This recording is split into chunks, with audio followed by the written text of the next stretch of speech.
Hi, I'm Sylvain, and the topic of today's conversation, as you may guess from the title of the video, is that I am in the process of,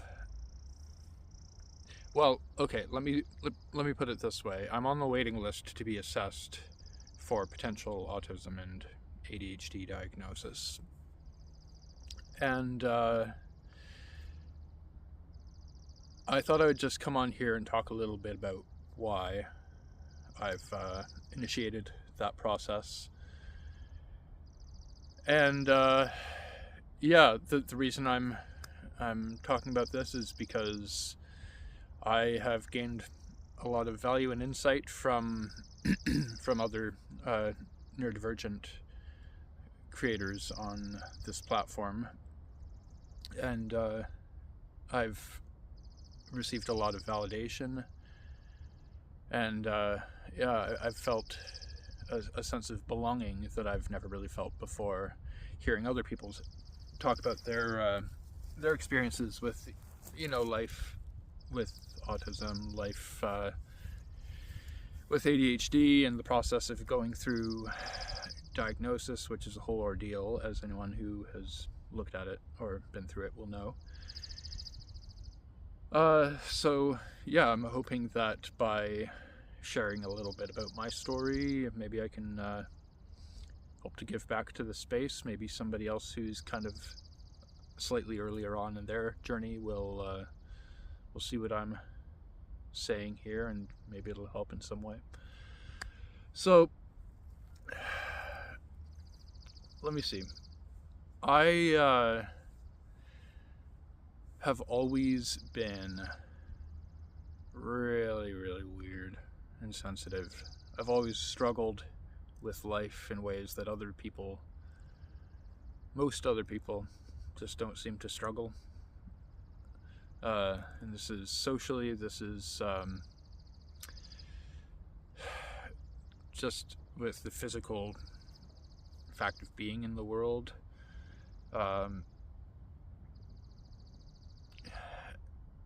There are just so many ways that life has just never really made sense to me, and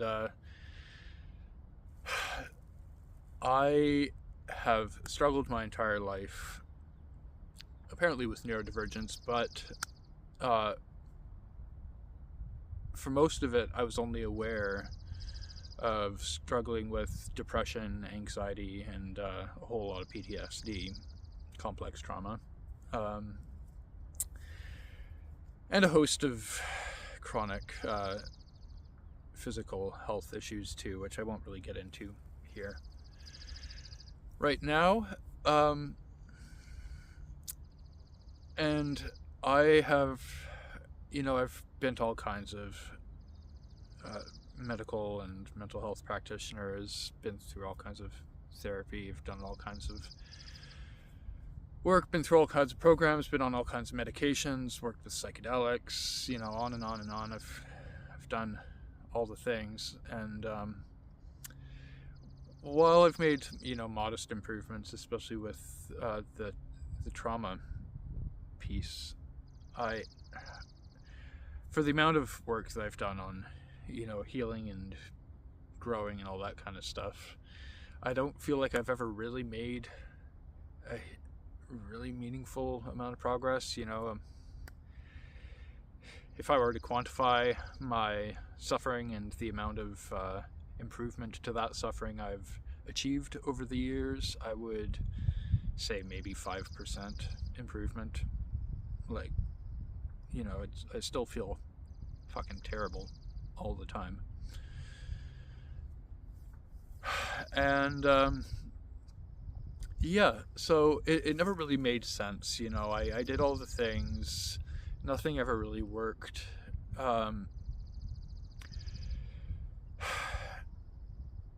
And it wasn't until I went back to school in my late 30s to become a counselor.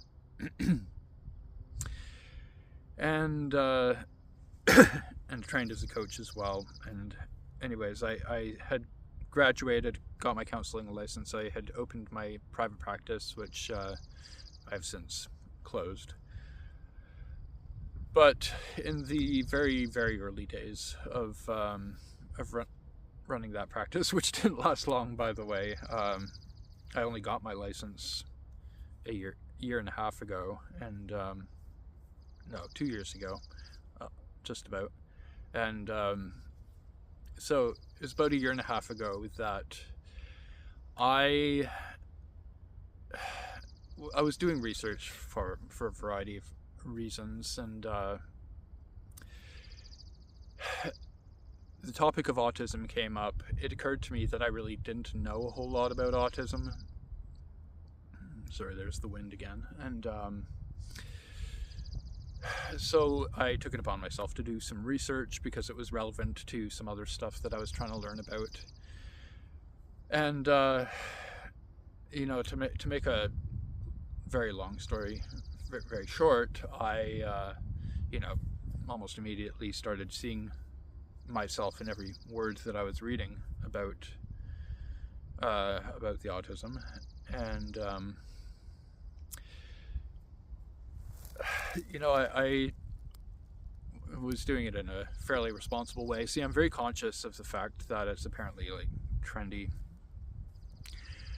nowadays to self-diagnose with all kinds of different things, but autism is high on that list. I guess ADHD is as well.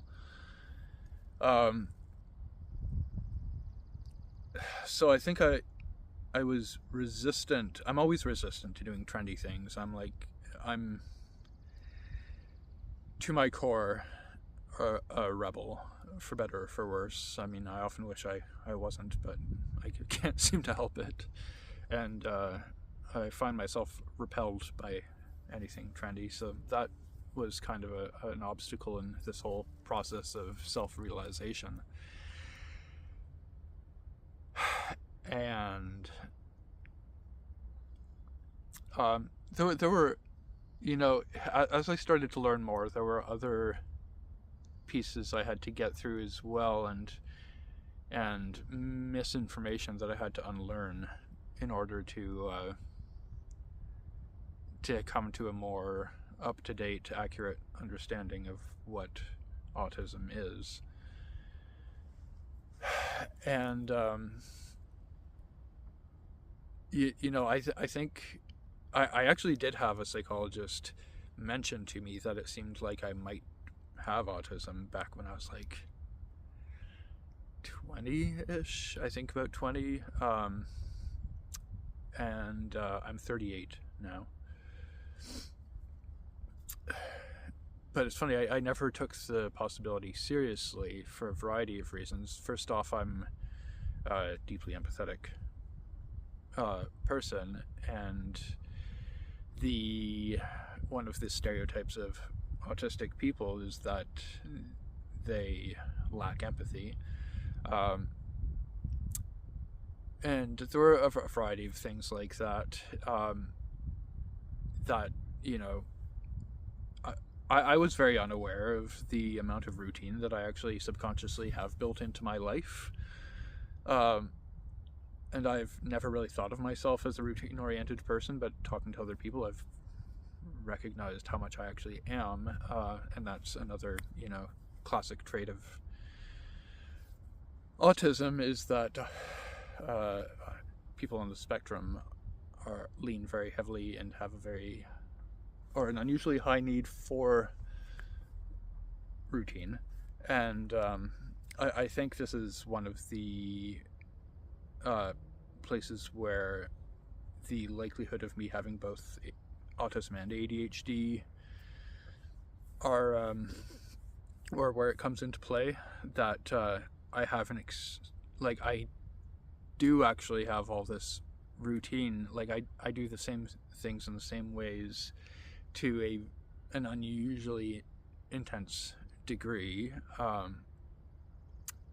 but at the same time I have a really intense need for novelty, to the extent that my life is really chaotic because I can't settle down in any meaningful way. And the specifics of that dynamic is something that I could talk for quite a while about, so I think I'm going to make a separate video on that topic.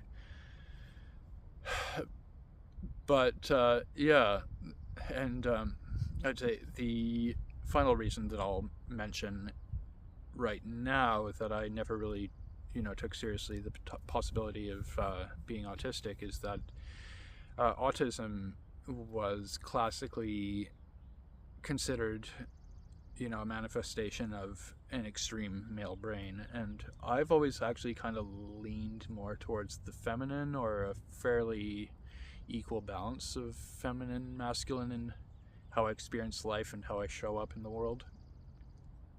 I've never been, a stereotypically masculine person. I mean, I present that way visually a lot of the time, just because it makes life easier. But yeah, anyways, all that aside, so this is kind of like, I started learning about autism right around New Year's of last year, 2025, or maybe around Christmas of 2024, somewhere around there. And I just really dove into it. It became a hyper focus, and it still is. I mean, I've kind of spent the last year and a half obsessing about this and just learning everything I can about it. And because I had all of these doubts, and I didn't want to just be a trend chaser, I've never been a social media person, but you hear all about how, teens and young adults are watching a few TikToks and self-diagnosing with autism or Tourette's or OCD or whatever. And I didn't want to be part of that. And, I have imposter syndrome about everything in my life. So, I'm the last person who would self-diagnose. I also just don't like labels. And I still find myself resistant to this one. But if it fits. And I do recognize the utility of labels. So, yeah, it's been about a year and a half that I've been learning about it. I've come to see more and more and more of myself and understand parts of myself that I've never really had a frame of reference for understanding. Parts of myself that no one I've talked to in my life has ever really related to. I'm now hearing other people expressing these things, and I'm also in that process finding language to describe a lot of my experiences that I've never been able to describe before, and feel validation for things that I always viewed as flaws and personal shortcomings. I've always internalized accusations of being too sensitive, too lazy, too negative, all that kind of thing. Oh, there's a little lizard running by. Cute. Sorry. We have these little, I don't know, I'm in Victoria, BC right now, which is not where I typically am. And on this part of Vancouver Island, they've got these little, I think they're called alligator lizards. They're like geckos or something. But anyway, it's very cute. They are invasive, though, as far as I know. And yeah, having, always felt really ashamed of my shortcomings and feeling weak, which, as a man, although I guess I'm kind of more non-binary, if I have to, again, choose a label. But, as someone who shows up as a man in society, being viewed as weak and sensitive is the worst thing you can be. It's better to be a rapist or a pedophile than to be a weak man in our society, apparently. Not that I aspire to either of those things, but yeah, I've always felt a huge amount of shame for not being able to live up to society's expectations, and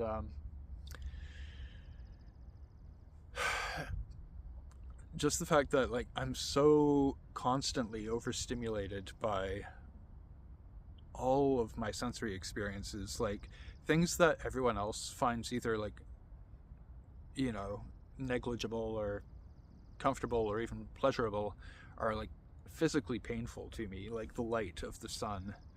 And you know, it's just early April right now, but it's already getting hot here on the West Coast, and you know, I cannot handle summer at all, and just the loudness of noise. You know, I've worn earplugs for much of my life, and you know, until I started researching autism, I didn't even know these existed, but I recently got a pair of noise-canceling headphones, and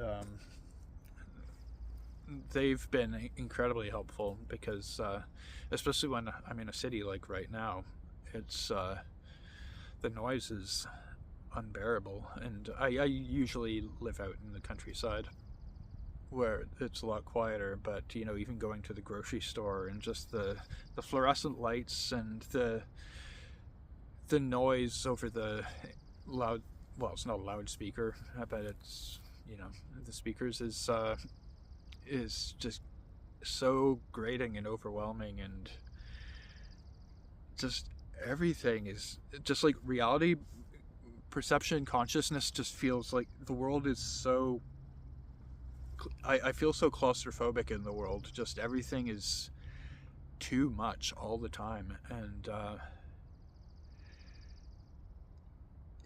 I've always really struggled with that. And you know, my mom even tells me stories about when I was a baby and a little kid. Just, you know, all the other kids would just be playing and having fun, and just like, you know, the noise of a passing siren would make me cry, or you know, we would go to watch fireworks for Canada Day, and everyone else would be having a great time, and I would be like shutting down just because the noise was so overwhelming. And it's insane, actually, because like I have like all of the classic and stereotypical characteristics of autism, and yet nobody identified it in me when I was growing up. And I just wonder how much different my life would have been if somebody had just fucking seen it. And it's okay. Well, we lost the camera there, but I can't get it to stay up anymore, so I'm just gonna do this by hand for the last little bit and try to wrap up this video pretty quick, because it's turning into a long one. But God, I'm also noticing how red my nose is. I broke my nose about a week ago, and it's just healing up, which just has to do with problems, health problems that have me passing out and a whole bunch of stuff. But anyways, shit, where was I? Yeah, but with the, you know, sensory overstimulation stuff that I'm constantly dealing with, my nervous system is just completely shot at this point, and I haven't been able to work lately. I've completely stopped socializing. I barely go out at all except to be in nature, because this is the one thing that makes me feel at all better. And yeah, so it's a real struggle. I don't know what is going to become of me, honestly. Like, I've managed to kind of like mask my way through existing in this world for most of my life, but just just barely. I've never been able to hold on to a job for very long. And I've never had a decent job at all, just bottom of the barrel shit jobs. And I just can't keep it up anymore. I've lived my entire life pushing myself way beyond my my limits, and I have nothing left to give.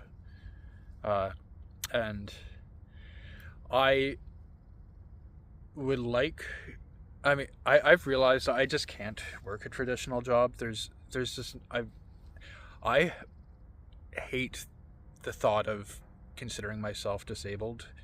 It's something I'm very resistant towards, but I think it is actually a fact, and I want to work, I want to create, I want to contribute to society, but I can't do it in the ways that I've tried doing it so far. I think I really need to be self-employed. I need to be able to work from home, and I'm trying to figure that out, but doing that while I do another job is just like, I don't have the inner resources for that, as much as I hate to admit it. And so one of the few reasons that I'm pursuing, sorry, it's so hard to shoot this elegantly or whatever, but one of the few reasons that I'm pursuing diagnosis is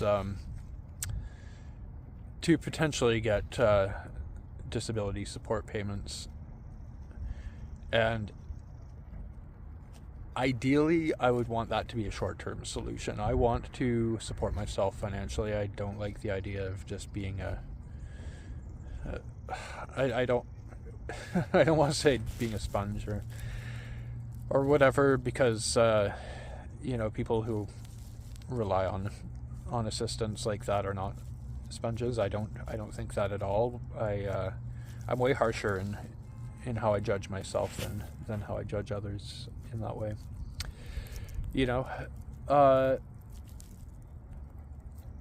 But if I had that cushion for a little while, if I had just a little bit of financial help for enough time that I could just focus on building up my own business, that would make such a huge difference. So that's something I'm working towards. The other reasons are, I do think it would be incredibly validating. Yeah, I don't feel comfortable saying that I am autistic or that I have ADHD without the diagnosis. I know that in the neurodivergent community, self-diagnosis is generally considered valid and acceptable. But for me personally, I would feel less... I think I was going out of focus there. My apologies. I think I would just feel more secure in it and more validated if I had the diagnosis. So I'd say those are the main two reasons, and just to have that added understanding about myself, and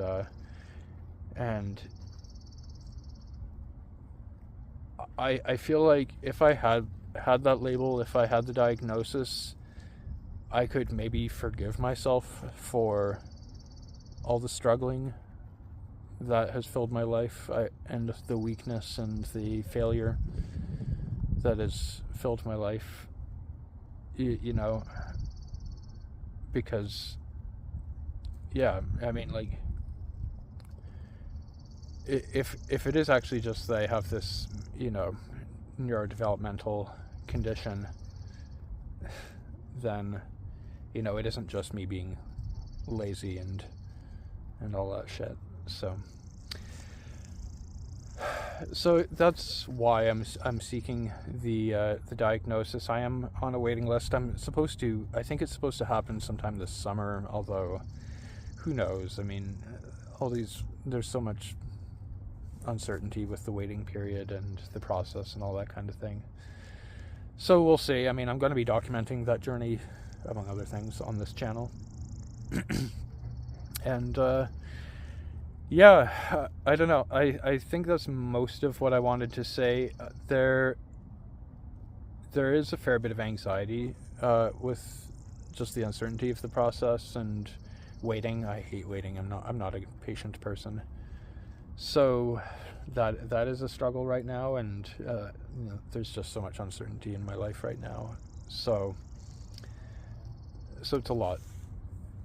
But yeah, that's basically it. And so yeah, if you're still here, thanks for hanging out with me. And if this is interesting to you and you want to hear more, or feel free to subscribe. If you can relate or have anything nice to say, feel free to post it in the comments, and see you next time.